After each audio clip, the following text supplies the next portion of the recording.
Dans la rue, le plus triste est rarement ce qui est, mais tout ce qui aurait pu être. Le grand gâchis des possibles, les ruines inutiles, une société riche, saignée à blanc, un humain digne, traité comme un chien sale. Ouais, même les miracles, ça se gâche. À petite comme à grande échelle, pour ceux qui trônent au sommet, comme pour ceux qu'on a poussés en bas de l'échelle, qui traînent au sol, au troisième sous-sol de l'indifférence. En quelques années seulement, au Québec, augmentation de 44 de l'itinérance, un élan exponentiel. Phénomène corrélé, pendant qu'augmente le prix des loyers, la qualité de la dope s'effondre. L'année dernière, c'est plus de 600 morts par surdose et encore plus de transports d'urgence en ambulance. Calvaire. La drogue dure semblait douce quand ça venait des cartels sud-américains. C'était le bordel, mais ça crevait moins. Avec le fentanyl, le dilodide et autres dérivés pharmaceutiques, ça se crache vite, ça meurt à vue d'œil, sous nos yeux, dans les ruelles, entre les seringues et le désespoir, à l'ombre des campements de fortune où la fortune n'est pas pour eux. Les filles et les gars de la rue. Pas les rappeurs qui pensent qu'ils la représentent, mais les vrais de vrais qui l'habitent et qui la hantent, ceux qui rentrent jamais chez eux mais se planquent sous une bâche, celles qui se cachent, qui en arrachent jusqu'à la fin du mois, puis la fin du mois, ça commence le 2. C'est un autre genre de défi 28 jours. Ne pas savoir si on pourra se rendre au lendemain, ça te garde dans l'instant présent.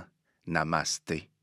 Puis il n'y a pas que mes frères et sœurs dépendants, toxicos, dans ce petit point de bascule où les problèmes psychologiques deviennent des troubles psychiatriques. On en a plein des coucous dans la rue, des robineux à l'ancienne, des crissés-là du système, des craquettes, des crinqués et de nouveaux délogés de la mondialisation des marchés.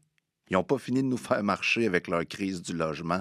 Il n'y a pas de crise. La crise implique un effet de surprise et rien n'est plus prévisible que la pénurie de logement qui revient plus chronique qu'une pub de bière au Super Bowl. Ça relève même pas de la science économique, ce n'est que des mathématiques de base, la simple lecture des rapports démographiques. Nos bouffons du municipal, nos clowns du provincial et nos saltimbanques du fédéral nous ont préparé ce chaos en toute connaissance de cause. Et de cause à effet, ça va nous coûter un bras, une jambe et quelques milliers de citoyens, comme Danny, Yasmina, Tigidou Saint-Denis et tous les généreux avec qui j'ai passé un peu de temps dernièrement, dans l'immense luxe de préparer mon prochain roman.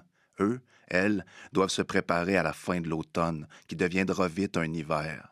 Et comme la pandémie a bousillé le marché de la quête, les a privés de monnaie, comme des bordées de désespérés viennent grossir leur rang dans les ressources débordées de partout depuis trop longtemps, puis comme de moins en moins de gens ont le temps de leur offrir un sourire, un sandwich, un peu d'argent, ils feront comme ils peuvent, qu'ils vantent, qu'ils pleurent ou qu'il pleuve.